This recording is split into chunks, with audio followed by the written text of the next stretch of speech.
Midi partout au Sénégal, 12 heures également en temps universel. Bonjour et bienvenue au grand journal de la RFM. Souleymane Niang.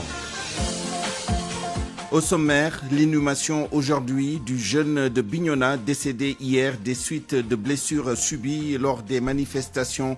Vous entendrez la réaction de sa famille consternée. L'affaire Ousmane Sonko et les tensions sociopolitiques qu'elle a engendrées après une relative accalmie, nouvelle escalade verbale entre le leader de PASTEF et le président Macky Sall, le point de vue d'analyste dans ce journal. Attaque contre la presse et difficultés du secteur des médias au Sénégal, la coordination des associations de presse annonce une manifestation et un mémorandum. Vous entendrez le secrétaire général du Synpics. Covid-19 au Sénégal, encore 9 décès enregistrés hier et le bilan qui se rapproche de la barre symbolique des 1000 morts. Nouvelle convention de concession de l'autoroute à péage. L'État du Sénégal est-il vraiment gagnant dans le deal? Réponse dans notre dossier du jour à suivre dans cette édition. Et puis, en fin de journal, nous reviendrons sur la nouvelle convention de concession de l'autoroute à péage signée hier entre l'État du Sénégal et la société SECA. Point de vue sur l'État actionnaire, les bénéfices et les risques. À la mise en onde de ce journal, Alioune Ba.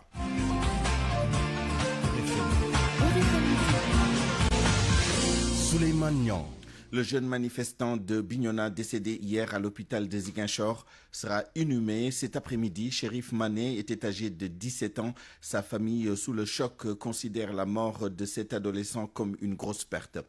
Lamine Ba a interrogé l'oncle de la victime, Djibiso. C'est hier qu'on m'a informé que le petit, finalement, il est passé aux environs de 22 heures. Et ce matin, je suis venu pour faire le constat. Bon, vraiment, on est trop peiné de perdre un petit comme ça à la fleur de l'âge. Mais bon, c'est la volonté divine de Dieu. Bon, on n'y peut rien. Franchement, bon, je suis sur le choc. Et c'est toute la famille aussi qui est sur le choc parce que c'est l'espoir de son papa. Le fils aîné de son papa. Donc, son papa est sur le choc. Sa maman, vraiment, elle est inconsolable. Depuis ce matin, donc, on est là, bon, d'attendre pour qu'on nous livre le corps, qu'on l'achemine à Bignona pour l'amener à sa dernière demeure. Quelle blessure il avait Bon, au fait, le gosse, il a reçu une balle dans la tête. Il était chez un ami. C'est là-bas qu'ils étaient, en train de boire du thé. Bon, quand les gens ont commencé à courir, lui, il est sorti pour dire aux enfants, aux autres de rentrer dans la maison. C'est en ce moment-là que la balle l'a ricoché à l'œil. Ça l'a atteint. Bon, il était dans le coma depuis ce jour, jusqu'à sa mort. Il ne s'est pas réveillé. Est-ce que l'autopsie a été faite? Je crois qu'ils ont fait l'autopsie. Parce que bon, quand je suis arrivé tout à l'heure là, bon, il paraît qu'ils ont fait l'autopsie. Bon, mais je ne suis pas encore sûr parce que les papiers sont en train de s'affairer avec les papiers administratifs. Bon, il y a la gendarmerie qui a pris les papiers. Bon, il l'achemine chez le préfet, après chez le procureur. Au lendemain de ces événements, Ousmane Sonko poursuit sa série de visites de courtoisie et de remerciements à ses partisans et alliés. À l'instant même, il est reçu au siège de Nyolank. Et puis cet après-midi, le leader de PASTEF rencontre le responsable ou le leader du nouveau parti, donc El Hadji Malick Gakou. Et puis malgré l'apaisement de la tension sociopolitique, les discours du président Macky Sall et d'Ousmane Sonko restent musclés, ce qui fait une nouvelle escalade dans les rapports entre les deux camps. Mais des analystes soulignent que le leader de PASTEF risque d'y laisser des plumes en cas de nouvelles confrontations. Binta Diallo. Pour Pathé Mbodj, sociologue et analyste politique, nous sommes dans ce que l'on appelle une communication à maxima et à minima. Sonko s'inscrit dans la première et Macky Sall dans la seconde. Et cette fois-ci, celui qui risque d'y laisser des plumes, selon Pathé Mbodj, est bien Ousmane Sonko. Son credo, c'est d'attaquer le président, de l'attaquer à outrance, un président isolé, un président contrit, un président meurtri et qui est plus sur la défensive que Sonko aurait dû l'être. C'est à peu près ça. Il n'y a pas de crispation. Il n'y aura pas de crispation. C'est un combat de scorpions associés. Sonko qui reste dans la légalité républicaine, mais en adoptant sa phraséologie marxiste, léniniste. Tout est maintenant où il faut tout détruire. Et je pense qu'à la longue, il va plus perdre que le président. Ibrahima Bakhoum est lui convaincu que les lendemains, à l'aune de ces discussions va-t-en-guerre, de menaces, n'augurent rien de bon. Si l'opposition, ayant compris que pendant plusieurs années, elle n'avait pas pu poser des actes forts. Aujourd'hui, l'occasion lui est donnée de le faire et de s'imposer éventuellement. Jusqu'alors, on avait dit de l'opposition que le président Macky Sall avait réussi, évidemment, son option de la réduire à sa plus simple expression. Maintenant, ce n'est plus la simple expression, c'est l'extrême expression en termes de force. Et là, on va toujours voir ce qui peut se passer. C'est pourquoi je dis les lendemains, personne ne peut vous dire exactement. En tout cas, nous sommes sur un terrain où les forces sont en train de s'équilibrer. Pour Pathé Mbodj, Sonko n'a d'autre alternative que d'attaquer le président de la République, d'autant plus que la justice lui a interdit de parler de son dossier et Bakhoum de conclure que la politique n'est rien d'autre qu'une histoire de rapport de force. Dans ce face-à-face à Kaffrine, les élus s'érigent en bouclier contre les pourfendeurs du président Macky Sall, de Birkelane à Malem Hodar, en passant par Kaffrine, maires, députés et autres élus se disent déterminés à accompagner le leader de la coalition Benno Bokk Yakaar afin d'offrir plus d'emplois aux jeunes et de stopper donc ainsi la vague d'indignation. Omar Ndiaye. Les différents maires de Birkelane, Kaffrine et Malem Hodar et tous les alliés de Benno Bokk Yakaar sont en conclave dans ces diverses localités pour échanger sur l'emploi des jeunes avec les 330 milliards annoncés par le chef de l'État. Cheikh Dial, maire de Mbelep, au nom des maires de Birkelane. Surtout ceux du département de Birkelane, à ce qu'ils s'inscrivent dans cette dynamique lancée par son Excellence le Président de la République, à ce qu'ils apportent le plus rapidement possible les solutions des jeunes et des femmes du pays. À Malem Hodar, un accompagnement accru des jeunes est annoncé afin de leur permettre de trouver un boulot dans leur localité. Seydou Ndiaye, maire de Djanguessouf, porte leur parole. Les élus locaux sont là. Nous sommes des démembrements de l'État. Nous constituons un démembrement de l'État. Tout ce que l'État est en train de faire, les élus locaux sont pour. Et nous ferons tout ce qui est humainement possible à notre niveau pour accompagner les jeunes dans le cadre de nos budgets. Pour y arriver, le ministre de l'Hygiène, Abdoulaye Seydou Sow, recommande un diagnostic sans complaisance. Vouloir installer dans ce pays la psychose et la peur, c'est méconnaître les Sénégalais. L'armée sénégalaise dit on nous tue mais on ne déshonore pas. Li des nag mooy ñu delluwaat ci liggéey ba. ñu baal leen ñi ñu saaga ñi wax lu dul noonu ñi inventé ñu baal leen ñu delluwaat ci liggéey parti bi sàmm ko mbir mi du yore ngaam rek du yore ak ngaam rek. Tous les maires ont pris leur part aux assemblées générales de ces différentes localités, sauf à Kaffrine où le maire Abdoulaye Wilane a été absent de la rencontre. Kaffrine, Omar Ndiaye, RFM. Autre aspect de ce dossier, la CAP, la coordination des associations de presse, annonce un sit-in pour ce mois de mars, mais la date n'est pas encore fixée. Cette manifestation vise à dénoncer les attitudes, les attaques contre la presse ainsi que les difficultés du secteur. Un mémorandum sera également remis aux autorités. Selon le secrétaire général du SYNPICS, Bamba Kassé, membre de la CAP, il était l'invité d'RFM Matin. Le plan d'action, ce sera d'abord de procéder à la rédaction d'un mémorandum fort. Sur un mémorandum dans lequel nous allons répertorier tous les points de réforme qu'il faut impérativement mener afin de restaurer la confiance du public par rapport aux médias, parce qu'il y a beaucoup de dérives. Mais également, ces réformes visent à mettre l'État devant ses responsabilités afin que certaines entités qui étaient pensées depuis très longtemps puissent maintenant être mises en place. La première de ces entités, c'est l'organe de régulation. Parce qu'aucun secteur au monde ne peut être, même si la presse, c'est la liberté, on ne peut pas laisser tout un secteur sans normes. Donc, il faut un organe fort de régulation qui remplace le CNRA. Et cet organe, à notre avis, sera à même de réguler l'activité journalistique dans ce pays. Il y a un sitting qui est prévu. Nous n'avons pas encore fixé la date. Dans les normes, ça devrait se tenir avant la fin du mois de mars. Mais nous sommes toujours dans la négociation pour voir quelle est la date la meilleure. Parce que c'est un sitting qu'on veut participatif. On ne veut pas que ce soit un sitting corporatiste. Nous voulons qu'il s'agisse d'un sitting au cours duquel on aura toutes les forces vives de la nation, y compris les politiques, qui viendront marteler avec nous l'obligation et la nécessité au Sénégal d'avoir ce qu'on appelle une liberté d'expression libre. RFM 94.0, la radio en puissance. Actualité judiciaire, 2 affaires de terrorisme au rôle de l'audience spéciale de la chambre criminelle de Dakar. Une audience qui se tient depuis ce matin au palais de justice. 4 accusés sont jugés pour activité terroriste. Nous y reviendrons dans nos prochaines éditions avec notre reporter Anna Rocha qui est sur place. Santé, Covid-19 au Sénégal avec les chiffres du jour. D'abord, les 9 décès enregistrés hier qui portent le bilan des morts à 990 à seulement 10 unités de la barre symbolique des 1000 morts. 42 cas graves sont actuellement pris en charge dans les services de réanimation.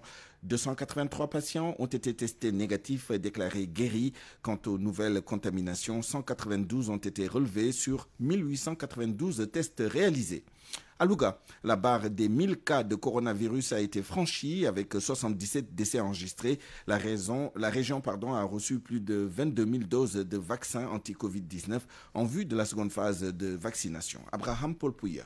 3 semaines après le lancement de la campagne de vaccination, dans la région de Louga, 4390 personnes sont déjà vaccinées sur les 4692 recensées pour cette première phase. Cette phase concerne le personnel de santé, les autorités administratives et les guides religieux vaccinés. Pour donner l'exemple, Cheikh Sadibou Senghor est le médecin-chef des régions. Sur les 3942 personnels de santé qui ont été recensés, les 3900 ont été vaccinés. Donc il reste bien sûr quelques personnes qui n'ont pas encore été touchées, mais souvent c'est lié à des contre-indications, par exemple à la grossesse. Donc sur le total des 4692 personnes recensées, les 4390 ont été vaccinés, soit en tout cas proportion presque de 95%. Ce jeudi, les autorités sanitaires comptent démarrer la vaccination de la deuxième dose. Pour ce faire, la région a reçu 22 000 doses au total depuis le démarrage. Au total, on a reçu 22 000 vaccins, doses de vaccins, pour nous permettre en tout cas de revacciner ceux-là qui ont eu à recevoir en tout cas leur première dose, parce que 3 semaines après, ils doivent recevoir leur deuxième dose. Au moment où la région est en campagne de vaccination, Louga a dépassé la barre des 1000 cas positifs à la Covid-19 pour 77 décès. Abraham Polpouy, Louga, Radio Futur Média. Justement, dans le cadre des activités de vaccination anti-Covid-19, comment la commission de pharmacovigilance et d'éthique organise-t-elle la remontée et le traitement des informations venant des personnes déjà vaccinées? Un membre de l'organe nous explique. Le docteur Samba Korsar parle des effets secondaires du vaccin et de l'attitude adoptée par les populations dans ce cadre. À Wambay. Une fiche de pharmacovigilance active est remise à chaque centre de vaccination contre le Covid-19. Ce document répertorie les effets secondaires signalés par les personnes qui ont déjà reçu le vaccin ou leur famille. Ces informations sont ainsi remontées et la commission de pharmacovigilance agit. Le docteur Samba Korsar en est un membre. Une fois donc que la personne aura reçu l'antigène, on lui demande si toutefois elle remarque des signes de ce genre, de pouvoir se rapprocher rapidement au niveau de son centre de vaccination. Il n'y a aucune personne qui est vaccinée sans avoir un contact qu'elle active à chaque fois qu'elle remarque quelque chose à son niveau après la vaccination. Après injection de l'antigène, si la réaction est jugée trop sévère, des investigations sont entamées, selon le docteur Sarr.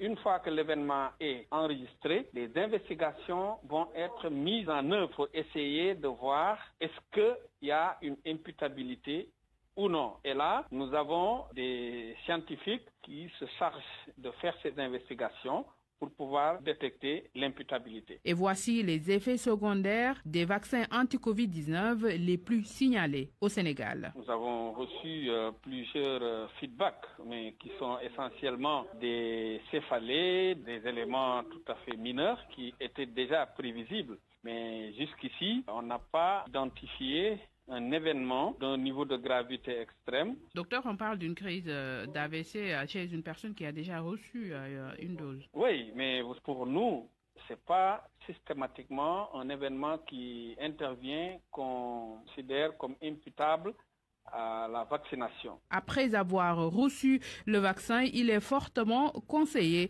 de rester assis pendant au moins 15 minutes et cela pour pouvoir observer son corps et alerter immédiatement le personnel de santé sur place. RFM, l'info, c'est ici. L'info, c'est ici. Un mot d'économie, plus particulièrement du secteur primaire. L'horticulture, le parent pauvre le plus dynamique de l'agriculture. Une production record cette année, aussi bien pour la pomme de terre que pour les autres légumes. Seulement, les maraîchers, particulièrement ceux de la zone des Niayes, peinent à écouler leur production. Le coordonnateur de l'association des unions des maraîchers des Niayes appelle à de larges concertations pour trouver une solution au problème. Le directeur général de l'Agence de régulation des marchés évoque pour sa part un défaut de planification pour justifier cette situation et renvoie la balle aux maraîchers.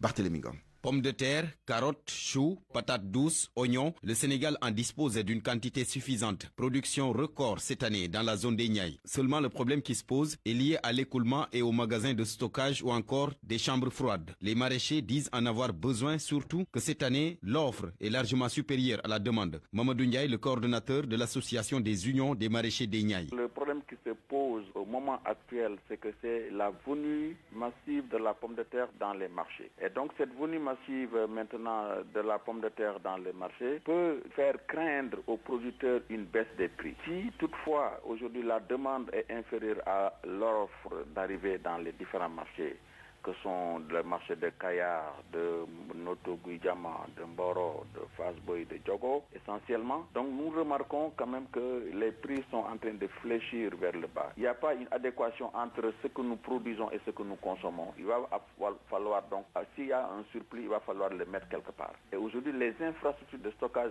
dans la zone des Niayes manquent beaucoup. Il faut donc venir en aide à ce sous-secteur considéré comme le grenier vert qui contribue à l'équilibre de la balance commerciale du Sénégal. Et là, ce sont les autorités qui sont interpellées. Amadou Abdoulsi, le directeur général de l'ARM, l'agence de régulation des marchés. On s'attend à peu près à 150 000 tonnes de pommes de terre entre la date du 15 janvier et fin mars. Donc en 2 mois, 150 000 tonnes pour un pays qui ne peut consommer que 7 500 tonnes par mois et une consommation qui a quand même diminué, qui a été ralentie par la période de Covid. Vous conviendrez avec moi qu'il y a une surproduction momentanée dans le marché. On a pris toutes les mesures donc pour que la commercialisation se passe bien suivant les moyens dont nous disposons. Parce que la capacité de stockage du Sénégal est à près de 56 000 tonnes. D'année en année, la production du secteur horticole ne cesse de croître, ce qui fait que ce sous-secteur est même devenu le plus dynamique de notre agriculture, mais il a besoin d'être bien encadré pour une autosuffisance alimentaire.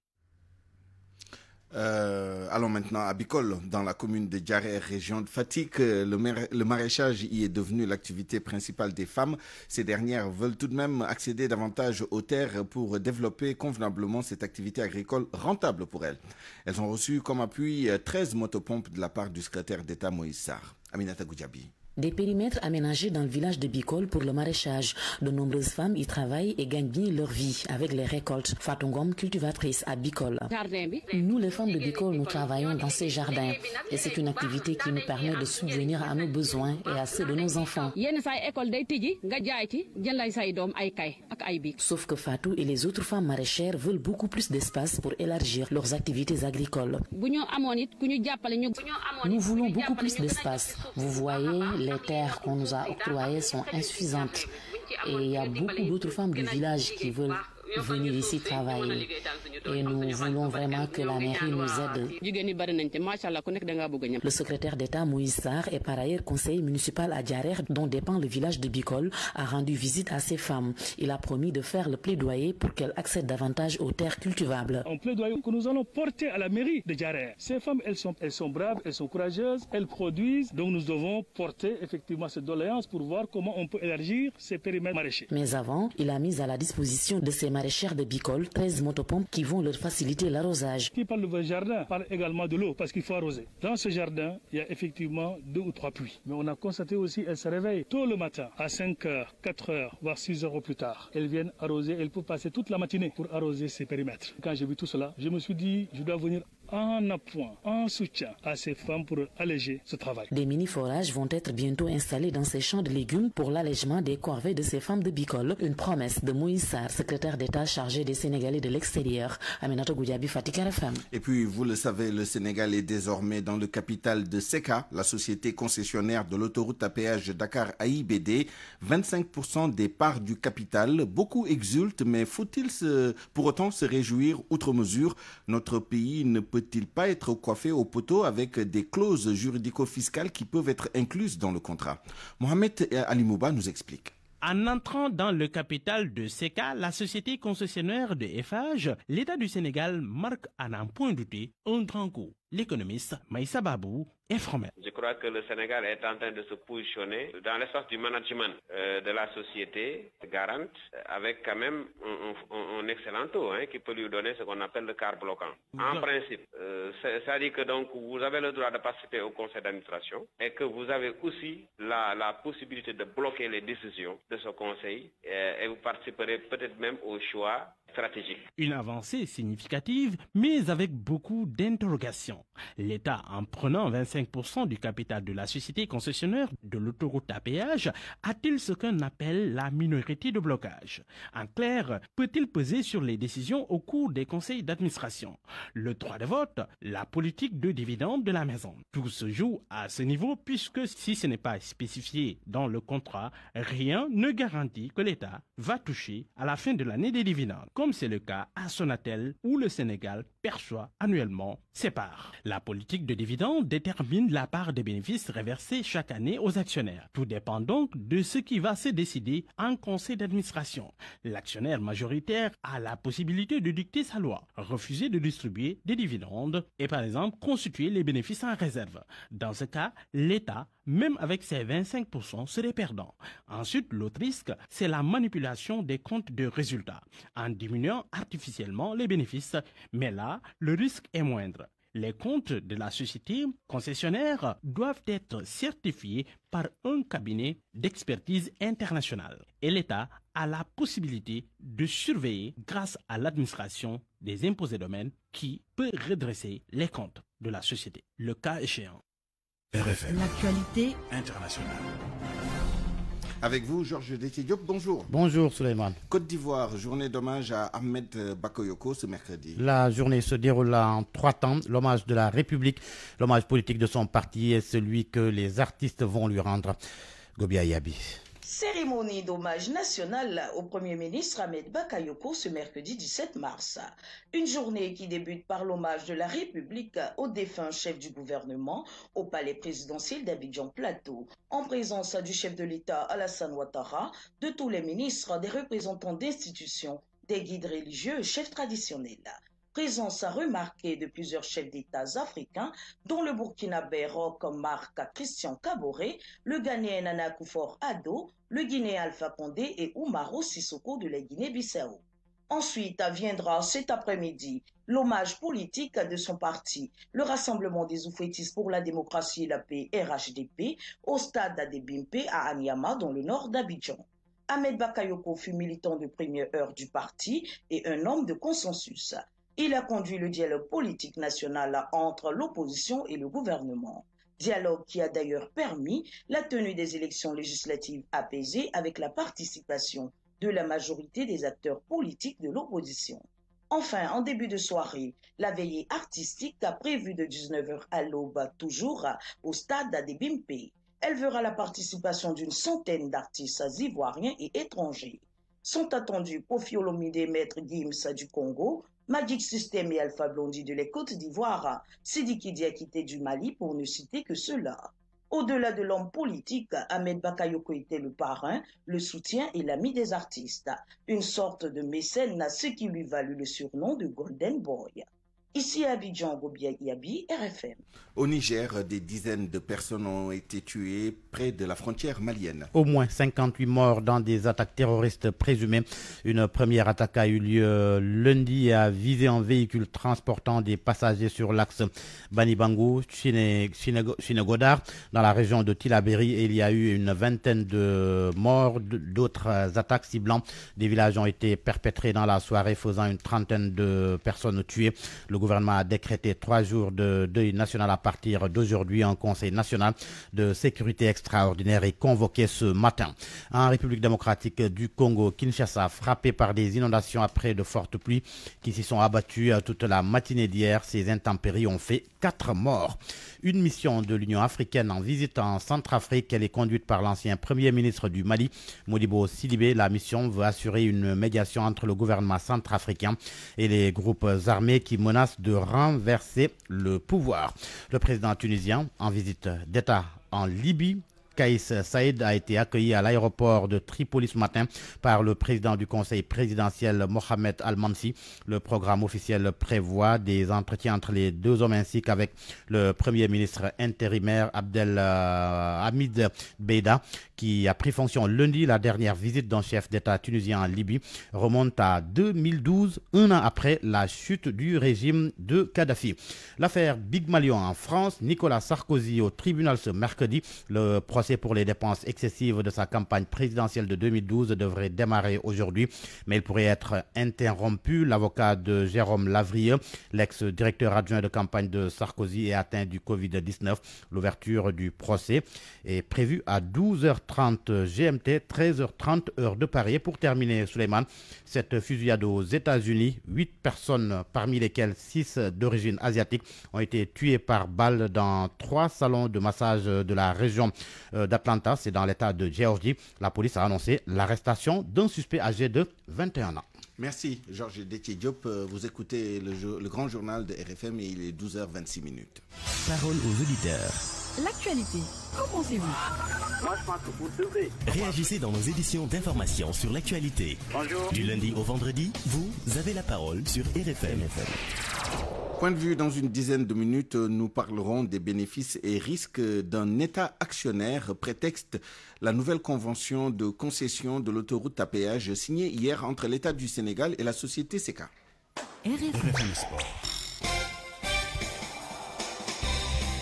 Cher Tidiane Diagne, bonjour. Bonjour à vous, Souleymane, et bonjour à tous. Coupe de la CAF, le Jaraaf de Dakar veut se relancer. Et ce sera lors de la réception cet après-midi du club Sfaxien de Tunis, match prévu à partir de 16h au stade Lat Dior de Thiès, et cela compte pour la deuxième journée.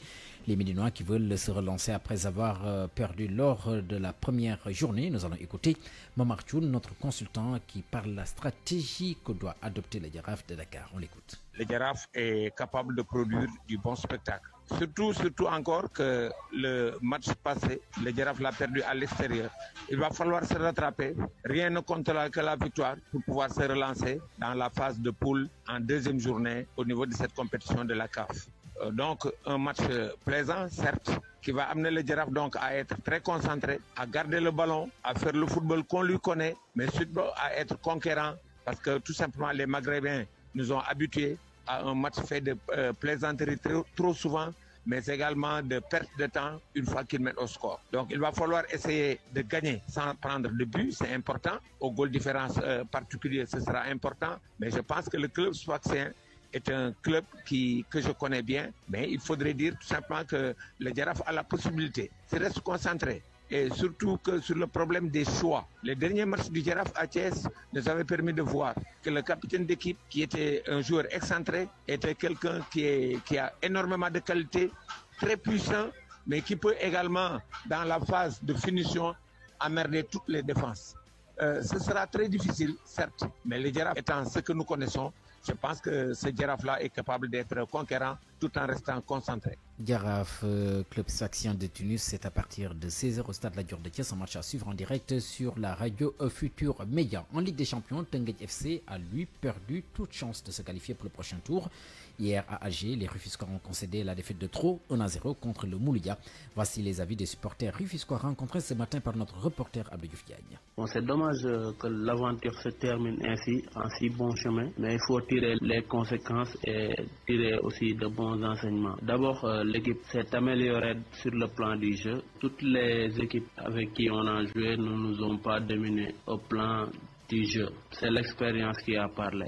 J'espère qu'ils vont sauver l'honneur dans les 2 derniers matchs à venir. Pour nous, l'élimination de Teungueth FC ne constitue pas une grande surprise. Nous nous étions déjà préparés à cela. Se qualifier déjà était un exploit. Nous avons réussi à le faire. Nous avons aussi, à mon avis, réussi à faire de très grosses prestations, notamment notre premier match. Je m'attendais un peu à cela. Pour une première participation, on peut être déçu, mais quand même, je pense que l'équipe de TFC doit être saluée, encouragée, parce que pour une première participation, Ils ont vraiment été à la hauteur. Ils ont fait rêver, ils ont fait vibrer. On ne peut donc que les encourager, mais également espérer que les leçons de cette première participation seront bien apprises et retenues, quoi. Cher Tidiane Diagne, le tableau des quarts de finale de la Ligue européenne des champions complété ce soir. Ce sera à l'issue des deux rencontres prévues pour cet après-midi. Moins de suspense pour le champion en titre, le Bayern de Munich, qui va accueillir la Lazio de Rome à 20h à l'aller. Les Bavarois l'avaient remporté sur le score de 4-1.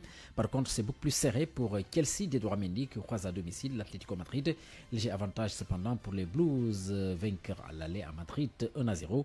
Le Real Madrid, Manchester City, le Paris Saint-Germain, le Borussia Dortmund, Liverpool, le FC Porto sont déjà qualifiés pour les quarts de finale. Et puis nous terminons avec toujours le football. La Coupe de France, c'est la 8e de finale cet après-midi. À noter que c'est les 8e de finale plutôt cet après-midi. À noter qu'à partir de 16h45, le Paris Saint-Germain va en découdre avec Lille. En Espagne, c'est opération rattrapage avec la deuxième journée. 18h ce soir, l'FC Séville joue contre la formation d'Elche Suleiman. À 12h31, merci cher Tidiane Diagne. La presse de ce mercredi 17 mars 2021, passée en revue par Georges Déthié-Diop. Macky, Sonko, duel à distance. Et pour cause, l'observateur évoque leur position tranchée malgré la décrispation. Macky Sall n'a pas varié sur sa position. Il est resté arrimé sur ses principes de président de la République, intransigeant sur certaines exigences de la plateforme M2D. En atteste ses propos lors d'une rencontre avec des membres de la société civile. En tant que chef d'État, je ne peux pas accepter qu'on m'exige quelque chose. On peut discuter et trouver des pistes de solutions, mais l'État doit rester fort. Leur aurait-il dit. Au même moment, rapporte l'Observateur, Ousmane Sonko refuse de lâcher la rue pour l'ombre. Hier, lors d'une visite au siège de Frappe France Dégage, le leader de PASTEF a confié que si les exigences ne sont pas suivies d'effet, ils feront ce qu'ils ont déjà fait. Le peuple, à son avis, est suffisamment motivé et mobilisé. Et si ceux qu'ils ont en face d'eux n'ont pas suffisamment décrypté le message pour en tenir compte dans l'attitude à avoir, ils seront les seuls perdants parce que la seconde vague risque d'être beaucoup plus dévastatrice que la première secousse. Cette déclaration de Sonko fait d'ailleurs l'objet de la une de Vox Populi, le journal qui souligne par ailleurs que l'opposant a clarifié sa position par rapport à la France. Il a confié qu'ils n'ont pas de problème avec la France, leur combat n'est pas mené contre un pays particulièrement. Ainsi, l'AS, pour qui Sonko dilue son discours, affirme qu'il se démarque du discours anti-français et plaide un partenariat équilibré. Dans l'après-midi d'hier, Ousmane Sonko a rencontré Khalifa Ababakar Sall. L'AS informe qu'au cours du point de presse qu'ils ont co-animé, les deux hommes ont appelé l'opposition à l'unité afin de faire face au régime de Macky Sall qu'ils qualifient de dictatorial. Dans le même registre, le quotidien fait état d'un projet d'alliance entre Sonko et Khalifa, mais relève des divergences sur le calendrier des locales. Le journal souligne que si l'ancien maire de Dakar souhaite le respect du calendrier électoral, il estime cependant que la finalisation de l'audit du fichier est nécessaire pour des élections transparentes, même si Sonko, lui, estime qu'il faut y aller vite.